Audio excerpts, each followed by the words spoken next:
একটা দূর গ্রামের পাশ দিয়ে বয়ে যেত শান্ত এক নদী। মানুষ শুধু ভাবত এটা সাধারণ একটা নদী, কিন্তু গ্রামের শিশুদের মাঝে একটা গোপন গল্প ছিল। চাঁদের আলো পড়লে নদীটা কথা বলে। এক রাতে সাহসী রিমি নামের এক ছোট মেয়ে নদীর ধারে গেল। নদীর জল চাঁদের আলোয় ঝলমল করছিল।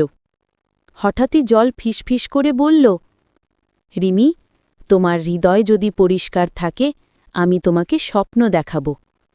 রিমি চোখ বন্ধ করতেই নদীর জল তাকে নিয়ে গেল এক অদ্ভুত জগতে। ফুলেরা গান গাইছে, পাখিরা কবিতা বলছে, আর আকাশে তারারা নাচছে। হঠাৎ নদী বলল, যে মন পবিত্র রাখে তার চারপাশের দুনিয়াও রূপকথার মতো হয়ে ওঠে। চোখ খুলতেই রিমি আবার নদীর ধারে, কিন্তু তার মন ভরে গেল আনন্দে আর আলোয়।